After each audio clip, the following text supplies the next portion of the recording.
내가 어찌 너를 버리겠느냐. 기별의 아픔 속에서 발견하는 하나님의 영원한 사랑. 창세기 27장 41절에서 에서가 야곱을 미워하여 내가 그 아비가 야곱에게 축복한 그 축복을 인하여 아비가 상을 당한 후에 내 아우 야곱을 죽이리라고 했듯이 이별의 아픔은 때로 미움과 원망을 불러일으키며 우리의 마음을 찢어놓는다. 현대를 살아가는 우리에게도 예상치 못한 이별, 어쩔 수 없는 이별, 그리고 배신감을 동반한 이별들이 찾아와 영혼 깊은 곳까지 상처를 낸다. 하지만 하박국 3장 17절에서 18절에서 비록 무화과나무가 무성하지 못하며 포도나무에 열매가 없으며 감람나무에 소출이 없으며 밭에 먹을 것이 없으며 우리의 양이 없으며 외양간에 소가 없을지라도 나는 여호와로 말미암아 즐거워하며 나의 구원의 하나님으로 말미암아 기뻐하리로다 라고 고백했듯이 모든 것을 잃은 것 같은 이별의 순간에도 하나님 안에서 참된 위로와 소망을 찾을 수 있다. 형제 간의 아픈 이별. 창세기에서 가장 먼저 등장하는 이별의 아픔은 야곱과 에서 형제 사이의 갈라섬이다. 창세기 25장 24절에서 그 해산기한이 참외 태에 쌍둥이가 있었는데 라고 했듯이 어머니 뱃속에서부터 함께했던 쌍둥이 형제가 장자권과 축복을 둘러싼 갈등으로 인해 원수가 되어 헤어지게 된다. 야곱이 형의 축복을 가로챈 후 에서의 분노는 살인 의도로까지 번져갔고 결국 야곱은 고향을 떠나 하란으로 피신해야 했다. 이 이별의 특별한 점은 단순한 물리적 거리두기가 아니라 마음의 단절을 동반했다는 것이다. 창세기 28장 8절에서 제서가 또 본즉 가나안 사람의 딸들이 그의 아버지 이삭을 기쁘게 못하는지라고 했듯이 에서는 부모가 반대하는 결혼을 함으로써 의도적으로 마음의 거리를 두었다. 야곱은 환경적으로 이별했지만 에서는 마음으로 이별한 상태였다. 이는 현대의 이별에서도 자주 볼 수 있는 양상으로 물리적으로는 함께 있으면서도 감정적으로는 이미 떠나버린 관계들이 오히려 더 고통스럽다. 내 자신도 대학교 시절 가장 가까웠던 친구와 비슷한 경험을 한 적이 있다.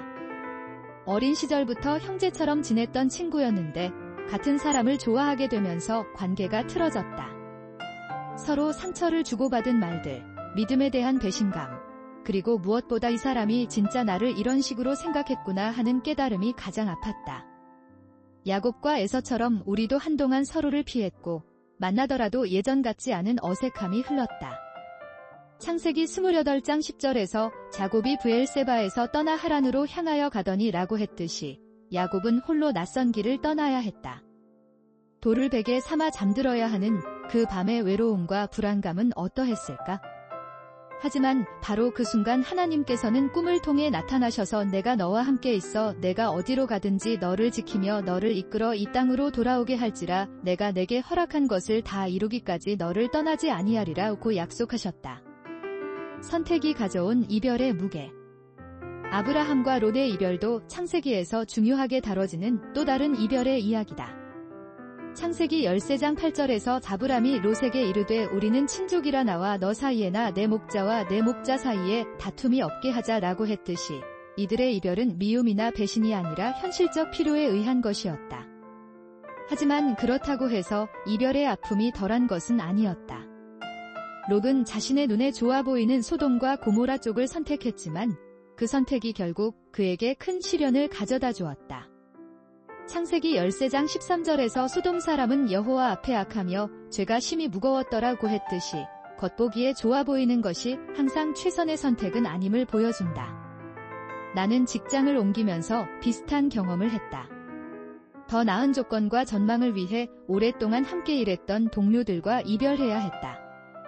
그들은 내 결정을 이해한다고 했지만 정작 이별하는 순간에는 서로 눈물을 감추지 못했다. 새로운 직장은 분명 더 좋은 조건이었지만 처음 몇 달간은 이전 직장 동료들이 그리워서 견디기 힘들었다.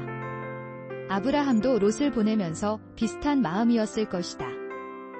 하박국 1장 2절에서 여호와여 내가 부르짖어도 주께서 듣지 아니하시니 어느 때까지리이까 라고 탄식했듯이 때로는 우리의 선택이 옳았는지 확신하기 어려운 순간들이 온다.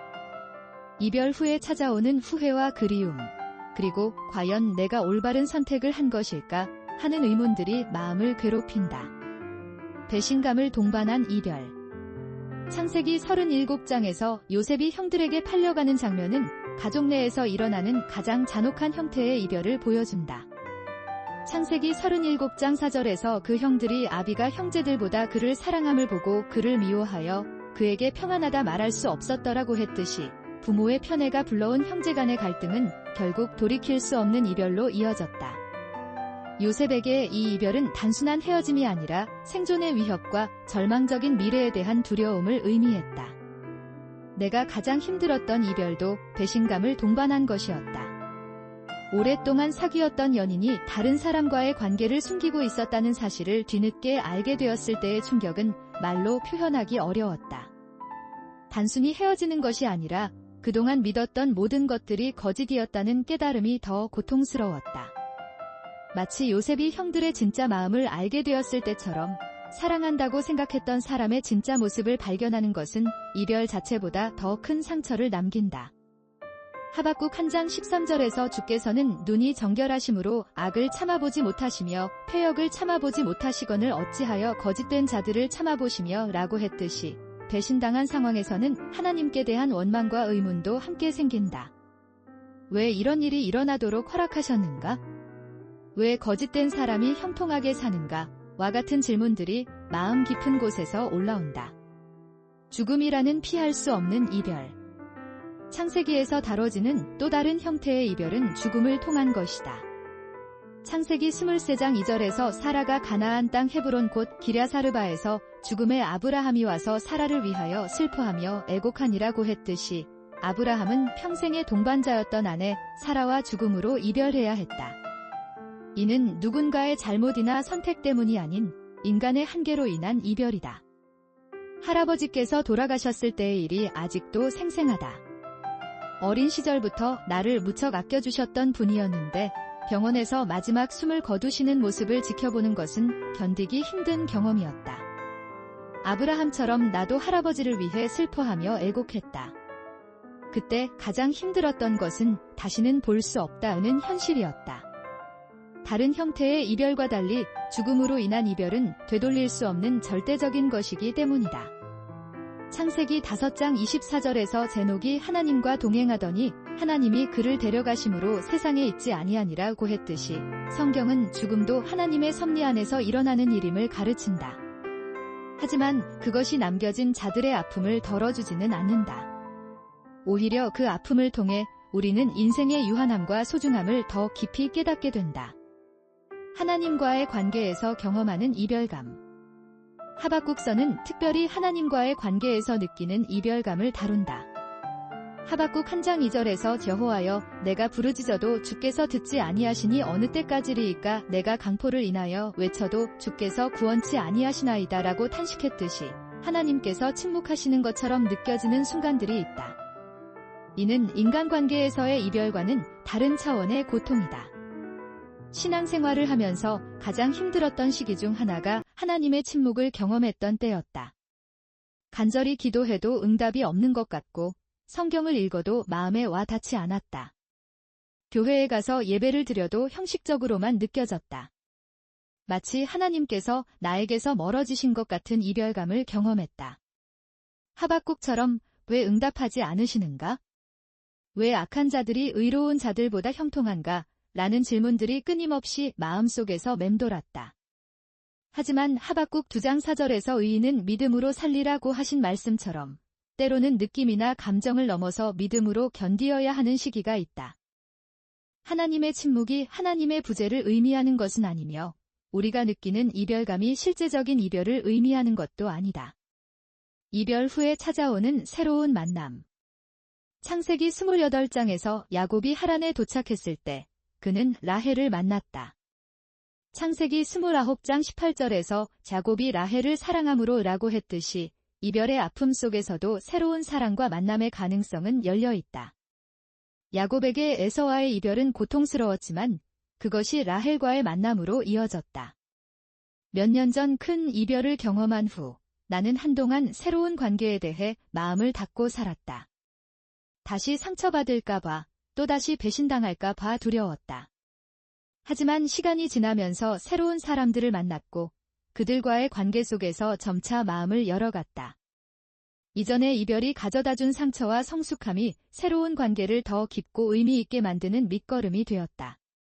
창세기 10장 20절에서 요셉이 당신들은 나를 해하려 하였으나 하나님은 그것을 선으로 바꾸사 오늘과 같이 많은 백성의 생명을 구원하게 하시려 하셨나니 라고 말했듯이 이별의 아픔도 결국 하나님의 선한 뜻 안에서 새로운 축복으로 변화될 수 있다. 용서와 화해라는 치유의 길. 창세기 33장에서 야곱과 에서가 재회하는 장면은 이별의 아픔이 어떻게 치유될 수 있는지를 보여준다. 창세기 33장 4절에서 에서가 달려와서 그를 맞으며 안고 목을 어긋맞대고 그와 더불어 오니라고 했듯이 오랜 세월의 원한과 분노도 용서를 통해 화해로 바뀔 수 있다. 하지만 이 화해가 쉽게 이루어진 것은 아니었다. 창세기 32장 24절에서 27절까지 야곱이 야복강에서 하나님과 씨름하는 장면을 보면 진정한 화해는 먼저 하나님과의 관계 회복에서 시작됨을 알 수 있다. 야곱은 그 씨름을 통해 자신의 교만과 잘못을 인정하고 하나님의 축복을 간구했다. 앞서 언급했던 친구와의 관계도 비슷한 과정을 거쳐 회복되었다. 몇 년의 시간이 지난 후 우연히 그 친구를 만났을 때 처음에는 어색했다. 하지만 서로의 잘못을 인정하고 용서를 구하면서 관계가 회복될 수 있었다. 물론 예전과 완전히 똑같은 관계로 돌아갈 수는 없었지만 새로운 차원의 우정을 쌓아갈 수 있었다. 이별 속에서 발견하는 하나님의 신실함. 하박국서의 마지막 부분은 이별과 상실의 아픔을 극복하는 궁극적인 해답을 제시한다. 하박국 3장 17절에서 18절에서 비록 무화과나무가 무성치 못하며 포도나무에 열매가 없으며 감람나무에 소출이 없으며 밭에 먹을 것이 없으며 우리의 양이 없으며 외양간에 소가 없을지라도 나는 여호와로 말미암아 즐거워하며 나의 구원의 하나님으로 말미암아 기뻐하리로다 라고 고백했듯이 모든 것을 잃은 것 같은 상황에서도 하나님 안에서 기쁨과 소망을 찾을 수 있다. 이별의 아픔이 가장 깊었던 시기에 나는 이 말씀을 붙잡고 살았다. 사랑하는 사람을 잃고 미래에 대한 꿈도 무너지고 모든 것이 의미 없게 느껴지는 순간에도 하나님만은 변하지 않으신다는 사실이 위로가 되었다. 하박국 3장 19절에서 주 여호와는 나의 힘이시라 나의 발을 사슴과 같게 하사 나로 높은 곳에 다니게 하시리로다 고했듯이 하나님께서는 우리에게 이별의 아픔을 딛고 일어설 수 있는 힘을 주신다. 창세기 28장 15절에서 하나님께서 야곱에게 내가 너와 함께 있어 내가 어디로 가든지 너를 지키며 너를 이 땅으로 돌아오게 할지라 내가 내게 허락한 것을 다 이루기까지 너를 떠나지 아니하리라고 약속하신 것처럼 우리가 아무리 깊은 이별의 아픔 속에 있어도 하나님만은 결코 우리를 떠나지 않으신다. 사람은 우리를 떠날 수 있고 상황은 변할 수 있지만 하나님의 사랑과 신실함은 영원하다. 이별은 인생에서 피할 수 없는 경험이다. 때로는 우리의 선택으로, 때로는 상대방의 선택으로, 때로는 어쩔 수 없는 상황으로 인해 사랑하는 사람들과 헤어져야 한다. 하지만 창세기와 하박국서가 가르쳐주는 것은 이별의 아픔 속에서도 하나님의 선하신 뜻을 발견할 수 있고 그분의 사랑 안에서 치유와 회복을 경험할 수 있다는 소망이다. 야곱처럼 우리도 이별의 광야에서 하나님을 만날 수 있고 하박국처럼 모든 것을 잃은 것 같은 순간에도 하나님 안에서 기쁨을 찾을 수 있다. 오늘 영상은 불경, 성경 그리고 고전 도서에서 얻은 통찰력을 바탕으로 제작한 콘텐츠입니다. 생성형 인공지능의 도움을 받아 다양한 관점으로 고민들에 대해 탐구해 보았습니다. 하지만 이 과정에서 출처나 내용이 부족할 수 있음을 양해해 주시기 바랍니다. 여러분의 생각이나 의견이 궁금합니다.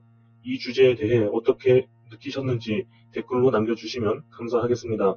영상이 유익하셨다면 좋아요와 구독 버튼을 눌러주시고 알림 설정도 잊지 마세요. 다음 영상에서 또 만나요.